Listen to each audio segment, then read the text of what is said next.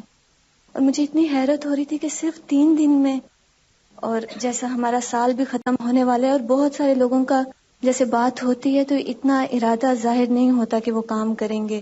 اپنی اپنی اصلاح کے لیے تو ہر کوئی کر لیتا ہے اور اپنے لیے ہر کوئی رو لیتا ہے. جیسے نبی صلی اللہ علیہ وسلم کے بارے میں جب پڑھا جاتا ہے یا ان کے بارے میں آپ حدیث پڑھیں تو وہ حضرت عائشہ کی روایت آتی ہے کہ وہ امت کے لیے بہت رویا کرتے تھے.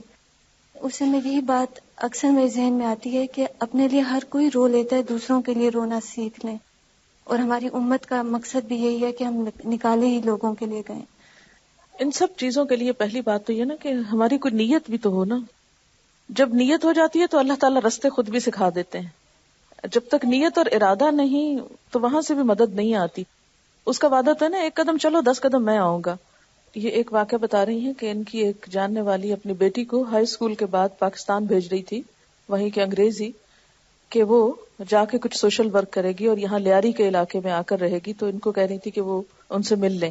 آپ سوچیں کہ وہاں بیٹھ کر ساری زندگی کی راحتیں، آرام، سکون چھوڑ کر کہاں وہ آ رہے ہیں اپنے دین کے لیے، اور ہم یہاں بیٹھ کر چند قدم چل کے کہیں نہیں جا سکتے، بلکہ ذرا سا ضرورت سے زائد کام کرنا پڑے تو ہم مصیبت میں پڑ جاتے ہیں کہ ہم ایگزاسٹ ہو گئے ہیں، ہم تھک گئے ہیں، ہم اس سے زیادہ کام نہیں کر سکتے. کس کو نقصان دے رہے ہیں؟ اپنے آپ کو. تو جو خود اپنا بھلا نہیں کر سکتا اس کا کوئی بھی نہیں کچھ کر سکتا. یہ کہہ رہی ہے کہ جتنے بھی ہم اسلام کے ریچولز پر عمل کرتے ہیں ان کا فائدہ ہم ہی کو ہے، اس سے کسی اور کو کچھ نہیں ملتا، اور نہ دین کو کوئی بہت بڑا فائدہ پہنچتا ہے. دین کو جو فائدہ پہنچتا ہے وہ ہمارے رویوں سے ہے، رحماء بینہم سے ہے، آپس میں ایک دوسرے کے ساتھ تعاون کرنے سے، ایک دوسرے کے لیے شفقت اور محبت اور نرمی اور رحمت اور مودت کے جذبات سے، ایک دوسرے کے لیے ایثار اور قربانی سے. وہ ہم میں کتنی ہے.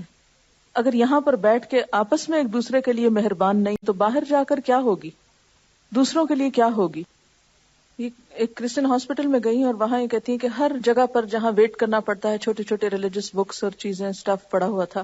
ہمارے کسی بھی کلینک میں جائیں آپ تو آپ دیکھیں گے کہ انہی کے رسالے پڑے ہوں گے، میگزین جس میں واہیات تصویریں اور ادھر ادھر کی فضول باتیں جو کوئی کام کی چیز نہیں، اور لوگ وہی پلٹ پلٹ کے دیکھتے رہتے ہیں اور وقت پاس کر لیتے ہیں.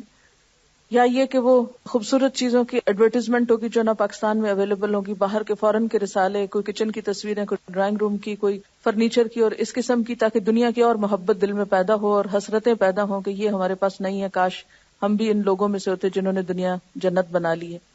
تو اور اگر نہیں تو کم از کم جتنی جگہوں کو ہم جانتے ہیں، جو کلینکس ہمارے ریچ میں ہے، پہنچ میں ہے، کیا ہم وہاں تک بھی کچھ نہیں کر سکتے؟ اور اگر کرنا بھی چاہیں تو ہمیں تو ابھی تک یہ بھی نہیں پتا کہ کریں کیا. بنیادی طور پر آپ یہاں سب دیکھیں نا کہ یہ سب اخلاق ہے، قربانی ہے، سیکریفائس ہے. جو محبت ہوتی ہے، نرمی ہے، وہ سب کو کھینچتی ہے. اگر ہم اور کچھ نہیں تو ایک نرمی ہی پیدا کر لیں آپس میں تو اس سے بھی بڑے مسئلے حل ہو جائیں گے. اللہ تعالیٰ نے قرآن پاک میں نصارہ کی صفت بتائی ہے نا کہ وَأَنَّهُمْ لَا يَسْتَكْبِرُونَ، کہ ان میں تکبر نہیں ہوتا.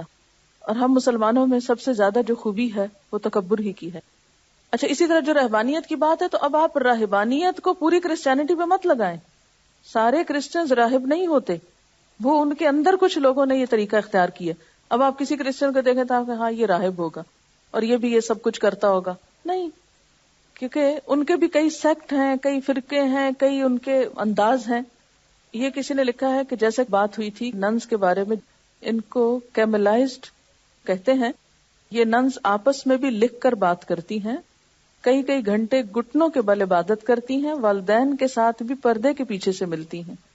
اس عمل کو کیملائزیشن کہتے ہیں. اصل بات یہ ہے کہ جب بھی ہم قرآن کو چھوڑ کر، نبی صلی اللہ علیہ وسلم کو چھوڑ کر کسی اور چیز کی طرف مائل ہوں گے تو ایسی چیزیں پیدا ہوں گی. یعنی اگر اللہ اور اس کے رسول کے بتائے ہوئے طریقوں کو چھوڑ کر اور چیزوں کو معیار بنائیں گے تو مشکلات آئیں گی. کہتی ہیں کہ جب یہ ایسی چیزیں ہیں تو امام غزالی نے یا اور کچھ علماء نے تصوف کے نام پر جو کچھ بتایا ہے، بہت سی چیزوں کے اوپر دنیا کو چھوڑنے کے جو سبق دیے ہیں، کیا وہ درست نہیں؟ تو بات یہ ہے کہ اصل معیار ہمارے لیے نہ امام غزالی ہے نہ کوئی اور امام ہے. کسی بھی امام، کسی بھی اچھے اسکالر، کسی بھی انسان کی بات سنیں، سمجھیں، اس میں سے اچھی چیز لے لیں، لیکن اصل معیار بس وہی ہے اور بات وہیں ختم ہو جاتی. آپ صلی اللہ علیہ وسلم نے یہی تو فرمایا تھا کہ جب تک دو چیزیں پکڑے رہو گے گمراہ نہیں ہوگے. اور قیامت کے دن اسی معیار کے مطابق پوچھا جائے گا، کچھ اور تو نہیں پوچھا جائے گا کہ کسی اور کو فالو کیا تھا یا نہیں کیا تھا. ہمارے معاشرے میں تو بہت عام ہے یہ چیز کہ بزرگوں کے واقعات اور قصے اور عجائب اور غرائب اور کرامات اس قدر عام ہیں کہ ان کے سحر سے باہر نکلتے ہی نہیں، اور اس کے لیے اس سے دین کا ایک اور ہی نقشہ بنا کے پیش کر دیا ہم نے، جس کو ہم نبھا نہیں سکتے. جب نبھا نہیں سکتے تو پھر چھپ چھپ کے غلط کام کرتے ہیں، کیونکہ جو بھی چیز ان نیچرل ہوگی زیادہ دیر تک آپ اسے نبھا نہیں سکتے، اس کے ساتھ چل نہیں سکتے. یعنی موجودہ جدید یورپین ہسٹری کو آپ دیکھیں تو یہ دراصل ایک ری ایکشن ہے ان ساری چیزوں کا. ایک ریٹیلیشن کے طور پر کیا کیا گیا کہ چرچ میں سب کو محدود کر دیا، بس تم یہاں رہو سنڈے تک، بس باقی دنیا میں ہم کو آزاد چھوڑ دو. اور دینی طبقے کا مذاق اور ان کی نفرت عام رواج بن گئی. آج ہم مسلمانوں کے اندر بھی جب اس طرح کی باتیں سنائی جاتی ہیں، مجھے تو ہمیشہ سے ایک خاص قسم کا ری ایکشن رہا ہے. جب بھی کسی شخصیت کو بہت بڑھا چڑھا کے پیش کیا گیا، بہت عجیب و غریب قصے سنائے گئے، تو میں تو ایک ڈپریشن کا شکار ہو جاتی ہوں. ہم نہیں یہ بن سکتے، نہ ہم سے یہ ہوتا ہے. یعنی ایسا دین پڑھ کے دل کو گھبراہٹ شروع ہو جاتی. یعنی کسی انسان کو ایک غیر انسان بنا کے پیش کرنا، انسانی درجے سے اوپر اٹھا کے پیش کرنا، اس کو خدائی کے درجے پہ پہنچانا یا کسی ایسی پاکی اور معلوم نہیں کس کس درجے پہ لے جانا کہ عام انسان وہاں تک چھو بھی نہ سکے. یعنی دین کس لیے آیا ہے؟ ہمارے ہر انسان کی زندگی کو ایک اچھی ڈائریکشن دینے کے لیے. اس لیے تو نہیں آیا کہ کوئی ستون پہ چڑھ کے بیٹھ جائے اور کوئی زمین پہ نہ بیٹھے, اور کوئی چٹان سے لٹک جائے, اور کوئی نہائے نہ. یہ کیسا دین ہے؟ اور اس میں انسانوں کا کیا فائدہ ہے؟ ان مثالوں میں انسانوں کا کیا بھلا ہے؟ یہ کہ وہ چند ٹوٹکے کر کے تو پھر ان کو کرشمے دکھائیں, اور یعنی کچھ لوگوں کو عام انسانوں کی سطح سے اوپر اٹھا کے نعوذ باللہ ان کو بھی خدا بنا کے بٹھا دیا جائے, ان کی پوجا ہو اور ان کے بت بنا کے ان کے آگے ہاتھ جوڑے جائیں. یہیں سے تو پھر شرک عام ہوا ہے. دیکھیں نا, جب بھی آپ غیر اللہ کو ابھاریں گے نا, جب بھی زندگی میں غیر اللہ کو اوپر اٹھائیں گے نا, تو انڈائریکٹلی اللہ کے حق میں کیا کریں گے؟ کمی کر رہے ہوں گے. کسی اور کی بزرگی کی داستانیں سنائیں گے انسانوں میں سے, تو اللہ کے رسول صلی اللہ علیہ وسلم کی شان گھٹانے کے مرتکب ہوں گے.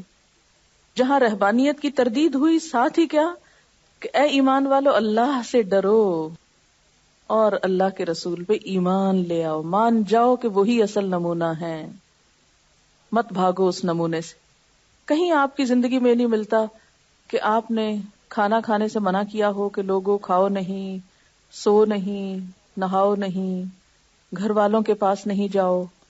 نیچرل ہلکا پھلکا دین, ہلکا ہلکا, جو ہم سب عمل کر سکتے ہیں اور جو اللہ چاہتا ہے ہم سے کہ ہم عمل کر کے لائیں. اتنا کچھ لاد دیا ہے اس پر, اتنا بوجھل بنا دیا ہے کہ عمل کے قابل ہی نہیں چھوڑا اس کو. پھر یہیں سے ضرورت پیش آتی ہے کہ اللہ کے رسول صلی اللہ علیہ وسلم کو بشری نہ مانا جائے, ان کو کچھ سپر ہیومن مانا جائے, یا ہیومن کا لفظ ہی نہ رہے, وہاں کچھ اور ہی ہوں, تاکہ پھر ہم عمل سے بھاگ نکلیں. یہ کہہ رہی ہیں کہ میں نے اپنی آنکھوں سے دیکھا, 25 سال پہلے راوی کے پاس سے ایک بزرگ تھے جو ایک کمبل اوڑھ کے بیٹھے رہتے تھے, کبھی انہوں نے وضو نہیں کیا, نماز نہیں پڑھی, اور یہ ہے کہ ایک سوٹی ان کے پاس ہوتی تھی, جو کوئی آتا دعا کرانے تو اس کو ایک مار دیتے تھے اور کہتے تھے اب تمہارے حق میں میری دعا جو ہے وہ قبول ہو جائے گی. جب وہ فوت ہوئے تو اتنا بڑا ان کے اوپر مزار بنا لیا گیا, اور بہت پڑھے لکھے لوگ وہاں جاتے ہیں دعا کے لیے. یہ ہمارے پڑھے لکھے لوگوں کا حال ہے. معاشرہ جو ہے انسان کی ضرورت ہے. انسان کا جو لفظ ہے وہ انس سے نکلا ہے. انسان کی سیٹسفیکشن ہی اس وقت ہو سکتی ہے جب وہ انسانوں کے بیچ میں رہتا ہے. اسلام تو ہر اس چیز کو ڈسکریج کرتا ہے جس میں انسان دنیا سے منہ موڑنے لگے اور راہب بن کے جنگلوں میں جانے لگے. اب دیکھیں کہ ویسٹ کا جو بنیادی طور پر ریلیجن جس سے وہ آگے سیکولرزم وجود میں آیا, کرسچینٹی ہے, اور کرسچینٹی میں بھی آپ دیکھیں کہ عبادت کا خوبصورت نظریہ کیا ہے کہ آپ لوگوں کو چھوڑ دو. وہاں ایک ایکسٹریم تھی ریلیجن کے نام پر, جب وہ سب کچھ بدلا اور ریلیجن چھوٹا تو نیا جو انڈسٹریل ریولوشن آیا اس میں بھی کیا ہوا کہ ہر انسان کمانے میں اس طرح لگ گیا کہ پھر انسان سے کٹ کے رہ گیا. بچوں کے لیے کیا ہے کہ 16 سال کی عمر کے بعد اپنا کمائیں, اپنا کھائیں, اپنی ضروریات خود پوری کریں, اپنا بل خود پے کریں, ایک جگہ بیٹھ کے کھانا کھائیں, لیکن دونوں اپنا الگ کما رہے ہیں. بچوں کو گورنمنٹ دے رہی ہے, ان کے الاؤنسز ہیں. تو اس طرح ہر شخص انڈیپینڈنٹ ہو گیا ہے, آزاد ہو گیا ہے, اور اس آزادی نے انسان کو انسان کا محتاج نہیں چھوڑا, جس سے معاشرہ بکھر کے رہ گیا. دیکھیں کہ انسان جب دوسرے کا محتاج ہوتا ہے, کسی نہ کسی چیز کا ضرورت مند ہوتا ہے, تو یہ چیز بھی انسانوں کے باہمی تعلقات کو مضبوط بناتی. جب کسی کو کسی کی ضرورت ہی نہیں رہے گی تو آپ خود سوچیں کہ کوئی کسی کے پاس نہیں جائے گا تو شکل بھی نظر نہیں آئے گی ایک دوسرے کی, کیونکہ ہر شخص اپنی ضرورت خود پوری کر رہا ہے. یعنی خودداری ٹھیک ہے, سوال نہ کرنا ٹھیک ہے, لیکن وہ اتنی ایکسٹریم کو پہنچ جائے کہ انسان ایک جائز حد تک بھی ایک دوسرے سے مدد نہ لے, تو اسلام کی نظر میں کوئی خوبی نہیں ہے. اسلام تو ایک دوسرے کا بھائی بتاتا ہے, المسلم اخو المسلم, انما المومنون اخوہ. ایک فیملی ہے, سارے مسلمان ایک برادری ہیں, ایک دوسرے کی ضرورت ہے, ایک دوسرے کے کام آنے والے ہیں. تعاونوا علی البر والتقوی ہے, والمؤمنون والمؤمنات بعضهم اولیاء بعض ہیں. آپس میں ایک دوسرے کے ہمدرد ہیں, خیرخواہ ہیں, مددگار ہیں, نہ کہ ایک دوسرے کی شکل سے بیزار. ایسے رویے انسان کے لیے ہلاکت خیز ہیں. ایسے ممالک میں خودکشی کا ریٹ جو بڑھ رہا ہے تو اس میں بہت دفعہ یہی سبب پتہ چلتا ہے کہ ایسے انسان, یعنی خودکشی کرنے والے انسان, نہ کسی پر اعتماد کرتے, نہ دنیا میں کسی کو اپنا سمجھتے, ان کے اندر جینے کی کوئی خواہش, کوئی تمنا ہی نہیں ہوتی. تو سوئسائڈ ریٹ بڑھنے کی اور انسان کے خود کو ہلاک کرنے کی اور اجتماعی خودکشیوں کی یہ ساری وارداتیں کس لیے ہو رہی ہیں؟ اچھا، حد کے حد استاد شاگرد کے رشتے میں بھی اتنی اجنبیت آ گئی ہے ویسٹ میں کہ وہ بھی اس کو، جیسے آپ کسی سے پیسے دے کے جھاڑو لگوا لیں، ایسے ہی آپ کہیں پیسے دے کے پڑھ لیں کسی سے. جیسے ٹیوشن سینٹرز میں عموماً ایک پروفیشنل انداز میں استاد شاگرد کا تعلق ہوتا ہے، کوئی اس میں روحانی یا محبت کا یا کیئر کا کوئی تعلق نہیں ہوتا، ہر چیز میں ایک ری ایکشن. اسلام کو بھی ساتھ ڈمپ کر دیا. اس کی وجہ یہ ہے کہ ہم مسلمان بھی تو اسی طرح کے دین اپنائے ہوئے ہیں، ہماری میجورٹی کا دین بھی تو یہی ہے. کہاں قرآن اور سنت ہمارے ہاتھ میں ہے؟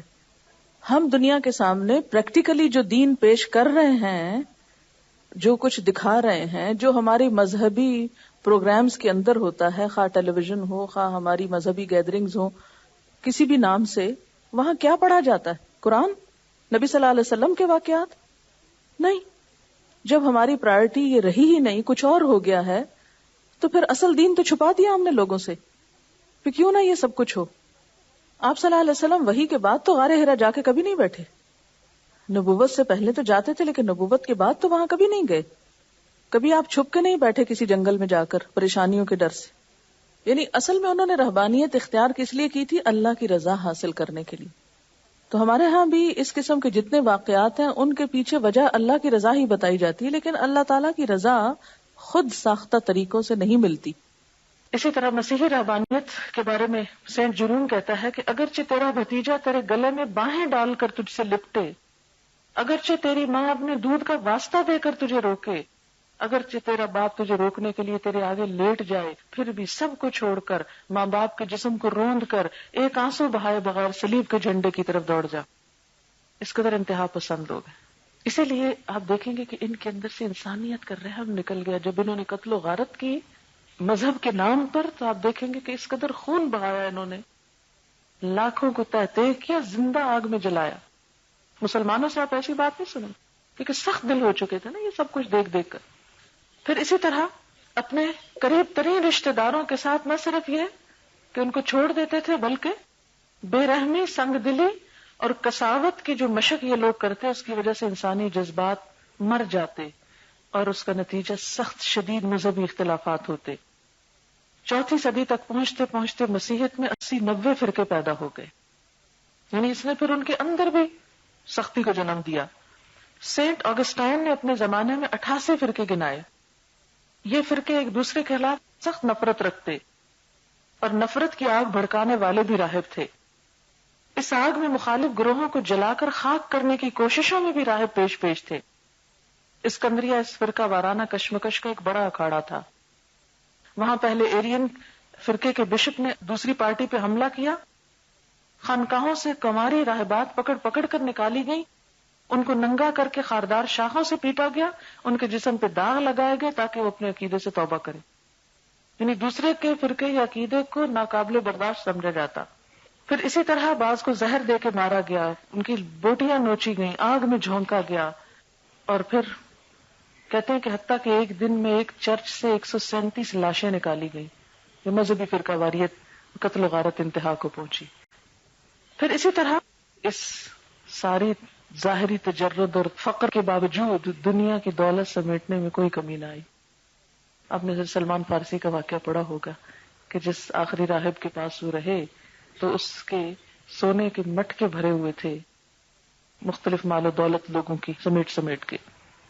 اور لوگوں کو کیا ذہن نشین کرایا کہ جب کوئی گناہ عظیم ہو جائے تو اس کی بخشش کوئی ولی ہی کر سکتا ہے، اس کی درگاہ پہ نذرانہ چڑھانے سے یا خانقاہ یا چرچ کو کچھ دینے سے ہی بخشش ہو سکتی ہے. اور اس کے نتیجے میں بہت سارے لوگ جو دنیا پرست تھے بظاہر ولیوں کا لباس پہن کے مسندوں پہ آ بیٹھے، خوب مال سمیٹا.